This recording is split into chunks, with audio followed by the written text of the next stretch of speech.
Let's get us started. Well, hello and welcome everybody. Good afternoon, good morning, wherever you're joining us from. My name's Meg Steiner. I'm the SVP of Commercial Growth here at Richardson and Challenger, and I am very excited to be hosting today's webinar. On the behalf of our teams here today, I want to welcome you officially to our 30-minute session on linking impactful sales training with business success, the power of learning ROI. I want to get a few housekeeping items out of the way before I make some introductions. First, as always, we are recording today's session. So if you're on today's session or you join a little bit late, or you're got to leave a little bit early, that's okay. We'll be sending the recording to you after. You can expect that email to come from Sarah Doherty or Richardson and Challenger Marketing. Second, we are saving some time at the end for some Q&A. So as we go along and as Nick's telling his story, feel free to chat or insert some questions using the chat or Q&A function in Zoom. So we'll be taking note of those and we'll make sure that we get to those at the end of the session. So let's just jump right in here.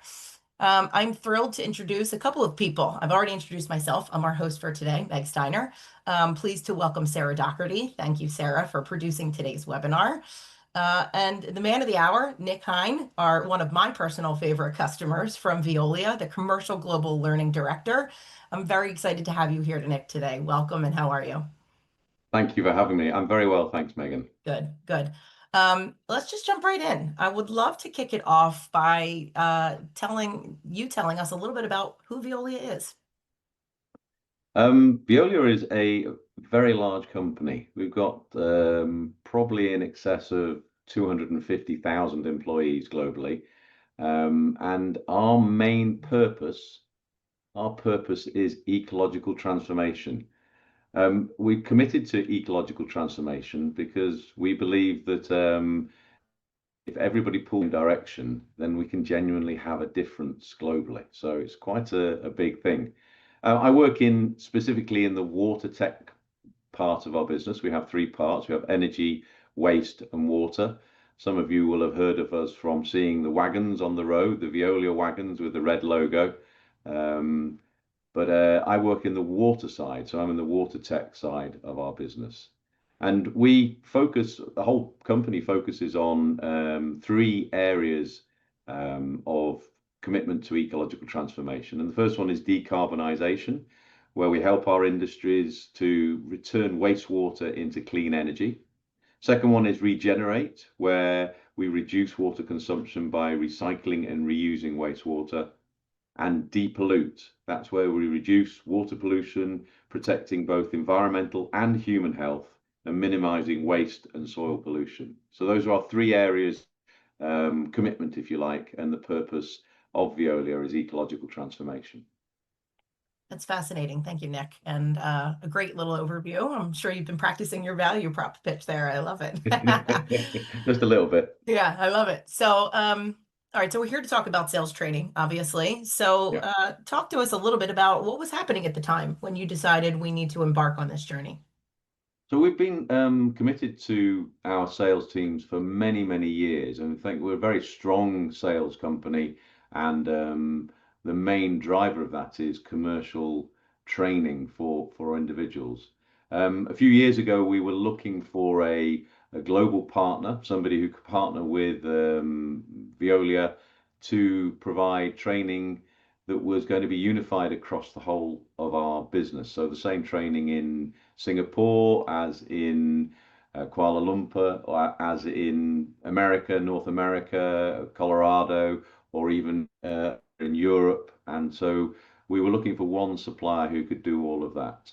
We were focused on, we needed a company that could help us really focus on solution-led propositions. So looking at that, putting ourselves in the customer's shoes, that kind of thing.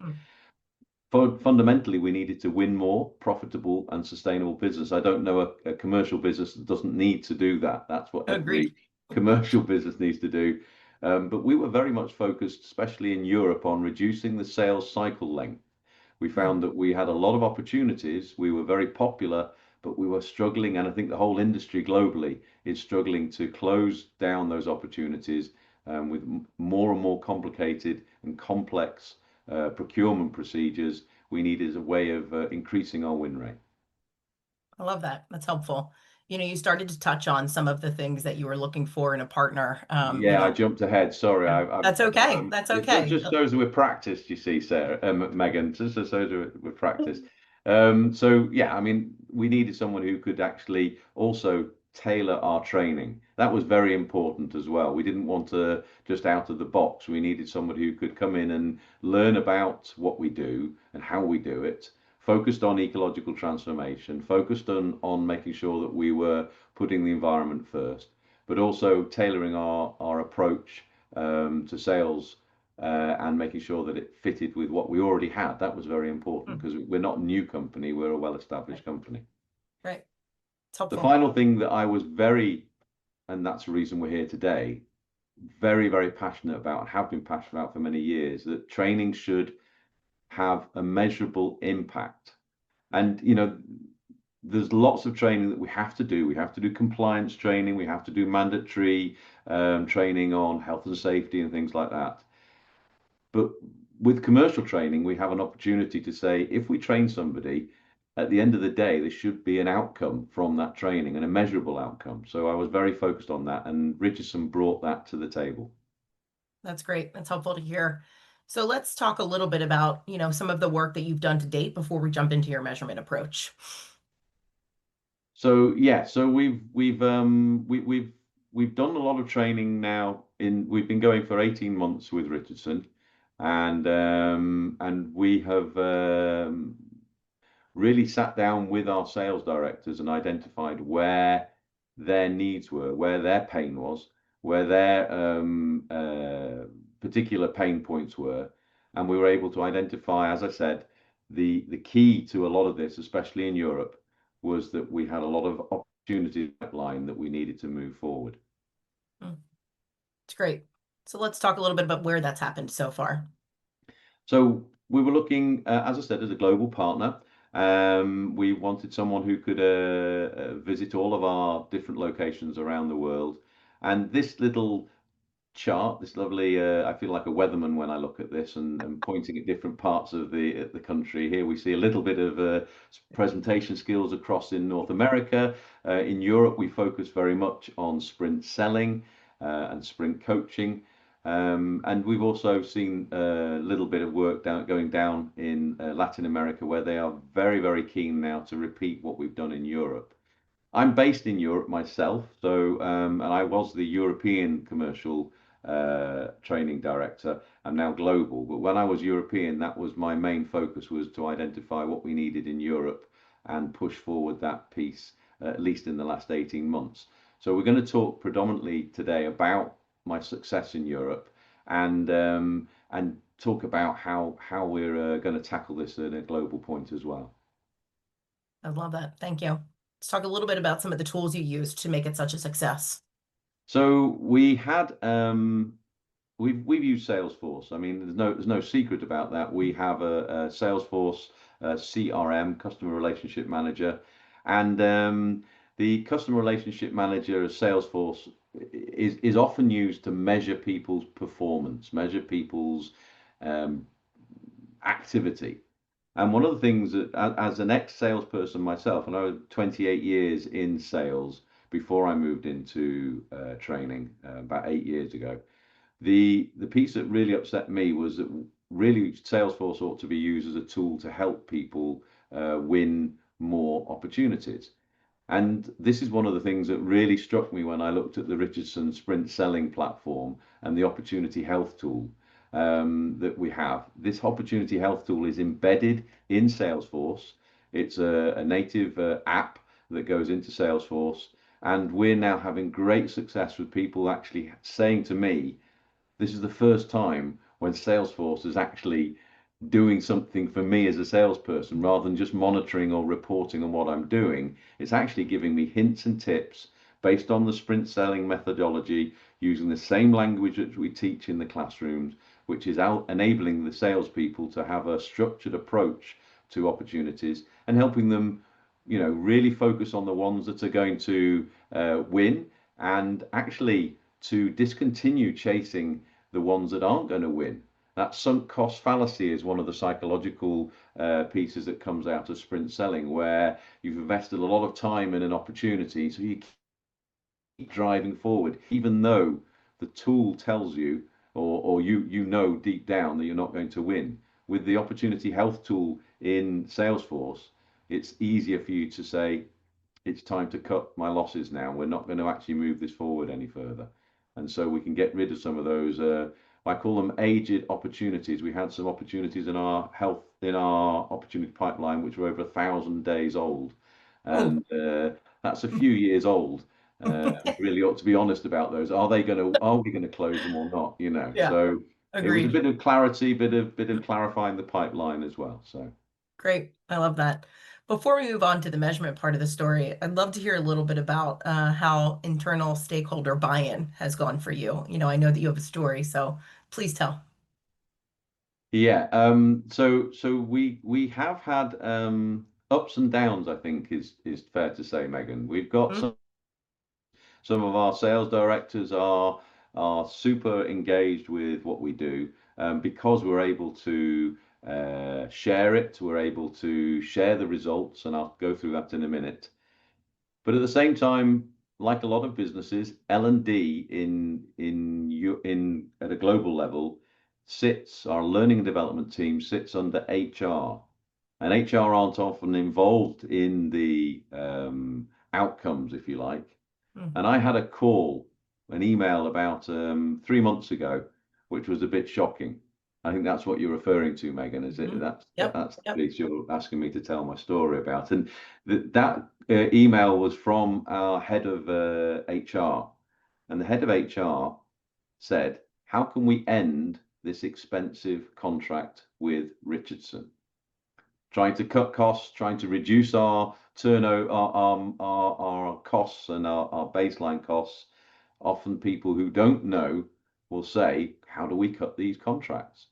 And that was a bit of a shock because it's a global contract, a 3-year contract. And so we need to be really robust. So I'm going to come back to that in a minute, if I may, Yep. Megan. We'll have to talk about that a bit later. I love it. Yeah, I think everyone's going to love how that story ends. We won't ruin it for them, though. Okay.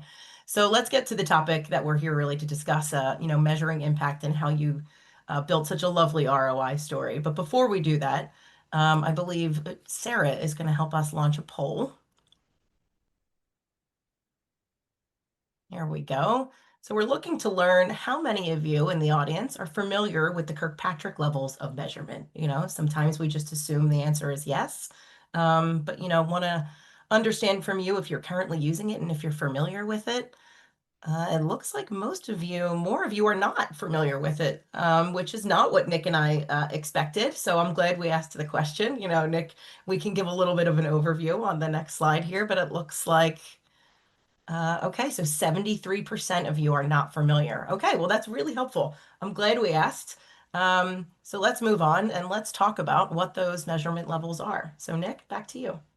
Okay, so yeah, Kirkpatrick it's a measurement technique for learning and development, which fundamentally looks at 4/5, and I'll explain the fifth one in a minute. But the 4 levels of measurement, you can look this up on many websites.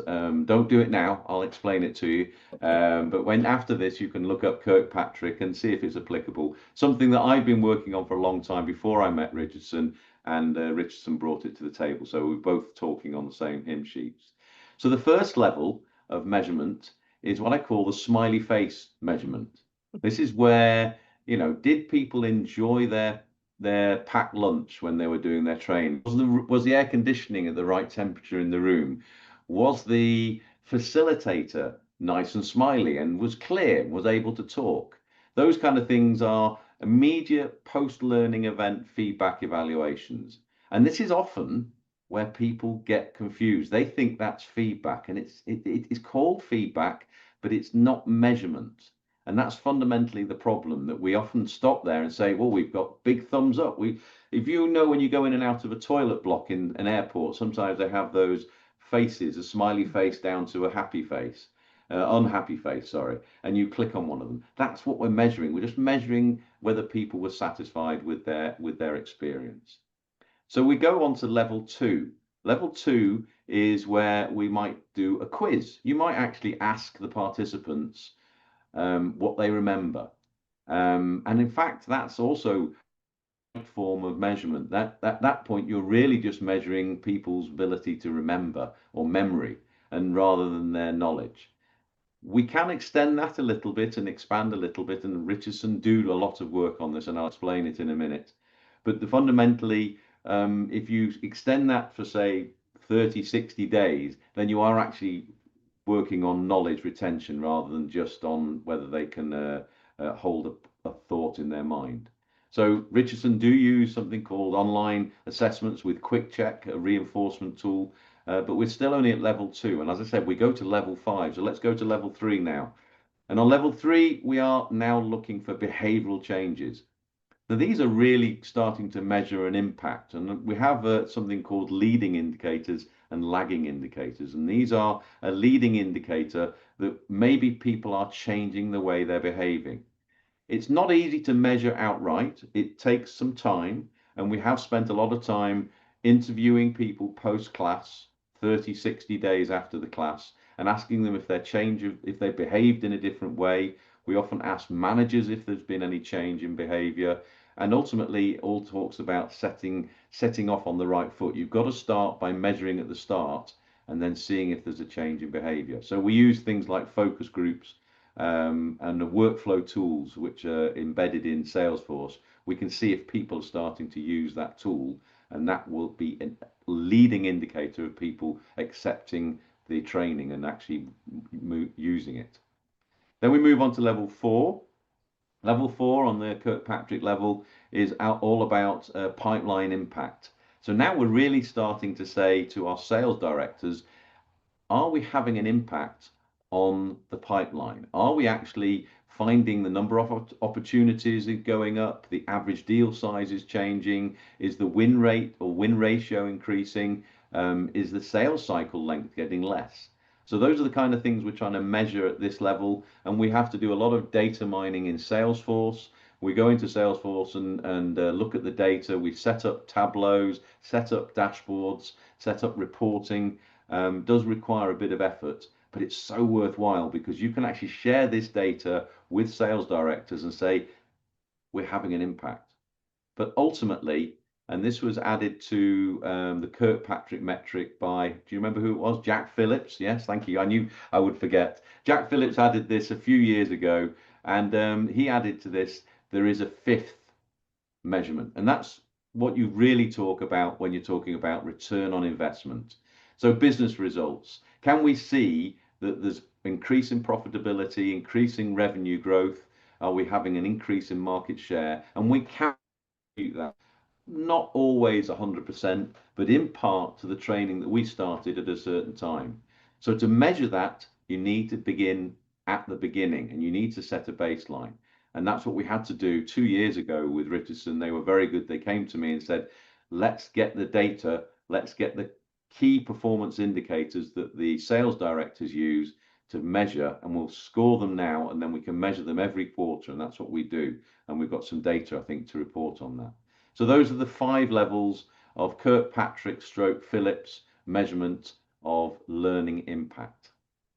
I love that. Let's take a deep dive and look at some examples of each, shall we? Yeah, I think that's good. Great. So level 1, as I said, bums on seats. You know, we've done 452 different surveys. We've got 61 workshops, 892 attendees. There's a lot of data there. But ultimately, we're just measuring whether they are enjoying what they're doing and the net promoter score and things like that. We also measure whether people have appreciated the facilitator and the content. So it's level 1, and everybody should be doing that. It's a baseline of all training. But you know, 58 is a pretty good NPS score based on the number of surveys, number of attendees that we've had to our training. Still only level 1. Let's go to level 2. Level 2, as I said, was knowledge improvement, Accelerate, Quick Check. These are 2 platforms that Richardson provide. The Accelerate platform is a pre and post class learning environment, which is online, but it gives the participants time to absorb that information before they come to a class, and also they have access to it for reference and also afterwards. And Quick Check, which is an even more powerful tool, is a tool where it just sends an email out virtually every day and asks a single question, and you have to answer the question as quickly as possible. So it's gamified. And I know when I was doing it the first time, I was desperate to be on top of the tree, but that's just salespeople. That's the Yep. salesperson in me. And if you're talking about commercial people, they love a little bit of a game. But Yep. the underneath all of that, you can see there has been improvement on all of these, from the base in green up to the core when they do it post class, and then the final test, which is 60 days afterwards when they actually do their post class activities. And the quick check proficiency has gone up by 18% as well. So we're seeing improvements, but we're only at level 2. Let's go to level 3 then. So level 3 behavioral changes, and we did these post-class surveys, and you can click through each one of these, Megan, as I'm talking. So the first one is, customers appreciate being feel more listened to. This one on sprint selling collaboration plan, agreeing next steps and working through this plan together. So these are using the tools straight out of sprint selling, collaboration plan again, leading them to want to move forward. And then this one, the final one, taught me how to better find use of differentiators. The use of the language pain and collaboration plan, these are straight out of sprint selling. These are surveys that have been done, or kind of focus groups over a month after the training, and the participants are able to refer and report they're using the tools that they got from the training to help them improve what they do. And we've done, as I said, 800 of these. So there's a lot of data we've got now on qualitative behavioral changes. There's more though. Pipeline impact level 4. As I said, what I'm looking at the CRM data for Europe, because I said we started with Europe, and sprint selling. We're going to click through all of these, and 18% increase in number of opportunities pre and post class, 34% closed won, increase of 21% closed decrease of 21% on closed lost, and win rates have increased, and total value ops have increased, and the sales cycle length has increased. Now, we might have said that's one thing that we should be looking to reduce. If we look at the global sales cycle length over the last 12 months, it's gone up to 18% as procurement have got tighter and tighter in the last few years. And so actually only a 3% increase is actually a relative reduction in the sales cycle length. One values have increased, and these are my two favorite, and perhaps the bottom one is the best one, is when the workflow tool in Salesforce is present, the is by 15%, and the average opportunity size with the workflow tool has rocketed up. So people are using the workflow tool on more and more larger opportunities, which is really powerful news. Also, the focus groups, I'm going to let you read these. I'm not going to read them all, but I'll let you have a little bit of a read for a minute, and then I'll come back to them.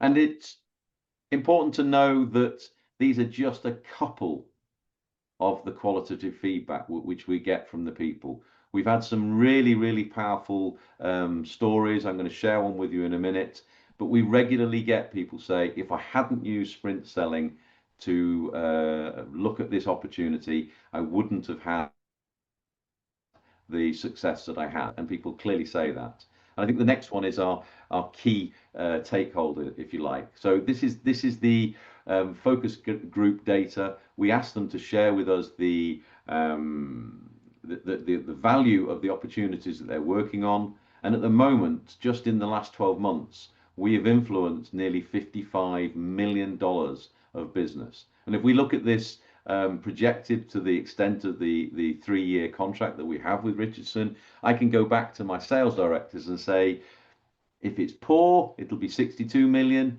If it's average, it'll be 124 million. And at the current rate we're going at, we're probably going to hit 138 million worth of influenced sales opportunities. Super powerful, showing that we're actually having an impact on the business. We're making a difference. We've got behavioral change data, and we're still only looking at level 4. So we go up to level 5, and level 5 is a business case example. I'm going to share this one with you step by step. So we have a colleague of mine called Cindy, and she was very excited about this case she wanted to share with us. So she took the sprint selling. You want to click through for me? And Mhm. she said that using the pain chain, using the causes of pain, using the tools that they were given and the language, adapting a language, it helped her to understand the stakeholders' true pain. This in turn then led to a stronger engagement, a deeper relationship. It led to a customer feeling heard and understood, and better meetings using the collaboration plan, the seller alignment, and the addressment challenges ensured momentum. And she said that this was fundamental in helping her close a 6-month pipeline opportunity, avoiding misalignment, fostering trust, and it resulted in a $5.4 million win. Now, doesn't matter how much you spend with Richardson, you're not going to spend that much money with Richardson. I mean, Richardson would like you to, but it's never going to cost that much. But that's a real return on investment. That's just one case of many where we can go back to the sales directors and say, look what we're doing for you. I love this. And we did that. We did that. I took this is two of my colleagues, and this is the European sales director and the regional vice president, and I presented them with what we call a learning impact award, where I shared with them the data that we'd got, and they were super excited. And I said, here's an impact award for the impact that you and the commitment you've had to learning and development, just to mark it in a place. Now, if you remember right at the start, I had an email 3 months ago. And the email 3 months ago said, how can we cancel the Richardson contract?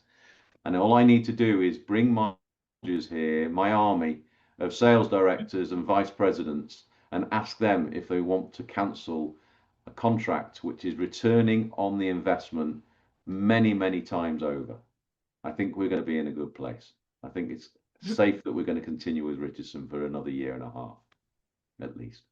I love this. Thanks, Nick. That's a great story. And I love the story of how you measured, and all of the different examples. We have a couple of, what's ahead questions, but I'd love to maybe take a pause and take a look at some of the questions that we've had come in through the half hour, if that works for you. Yeah. Great. Okay, so I'm just going to pick one right here because I think we have about like 7 or 8, and we only have a couple of minutes left, and I want to keep us moving. So, how long after the event did you collect data for pipeline figures? How did you decide the appropriate amount of time post-event? So the we use a 30-day follow-up. The 30-day follow-up is an appropriate amount of time. So 30 days, 30 to 40 days after the classes, we sit down with the participants again, usually virtually because we can't get them all together again, and we ask them to share what they remembered, how they have applied it, what happened when they applied it, and what was the outcome of that application. And we want to know how much the contracts are worth that they're working on. That's how we can gather the data post class. But it is legwork. You do have to put an effort in to do that. Yeah, it's great. Another one came in. How are you using this model outside of sales training to apply it to other training segments, such as product expertise, territory management, and market knowledge, if at all? It's a good question. I've got a lot of people asking me that internally. So I'm predominantly looking at commercial training, but my colleagues who are doing things like presentation skills or someone said project management, you have to start at the beginning. And the first question I ask them is, what does success look like? What are you expecting to see as a result of the training? If they can articulate that in a way that you can measure, you can put a KPI to it, that's when you can actually start applying this kind of methodology to it. But you need to have an outcome and you need to have a success criteria right at the start and baseline that. It's no good doing that a couple of months afterwards. It's too late. You need to baseline it at the start and then you can measure it afterwards. Agreed. Okay, one more question because it's a biggie. How do you see the role of AI or data analytics evolving in enablement and ROI enablement? Wow. So I knew AI would rear its ugly head. I think we haven't used AI in this training at all at the moment. I think it is going to have an impact on some things. I think we need to be wary of it. I don't think we should go in with our eyes closed. I think we should open our eyes and know that AI isn't fallible. It has, and I'm finding it even now. If you ask the same question of AI two or three times, you get three answers, and some of them contradicting. So I think we need to take care. We still need to make sure that we are pressing the flesh. We still need to shake hands with our customers. We still need to be humans and keep humanity involved. It's great. Thanks, Nick. Okay, I am going to wrap us up, so I want to give you maybe 1 minute to talk about what's ahead for what's next for Veolia. Okay, well, we are expecting to use all sorts of ways to keep the momentum going. This isn't a one-stop shop and a one-stop hit, sorry. We're looking at reinforcing those skills using a certification scheme. We're providing benchmarks here to see competency increase. We're even looking at a improved use of the CRM by doing post-class workshops with people to say, this is how you can use the tool even further. There's so much in the tool that's in Salesforce that we're only scratching the surface of. So we've got a lot of way to go yet. Yeah, that's exciting. Well, we've handled our Q&A, so it's time to, end our session and come to a close. Nick, I want to thank you so much for sharing your story. I know you shared it at our recent RevEdge event in London and again here today. So thank you so much for an exciting, powerful story. To our audience, thank you for joining us, spending 30 minutes with us. And Sarah, thanks for keeping us on time and organized. Hope everybody has a great day, and don't forget to follow us on LinkedIn for best practices and thought leadership on the day.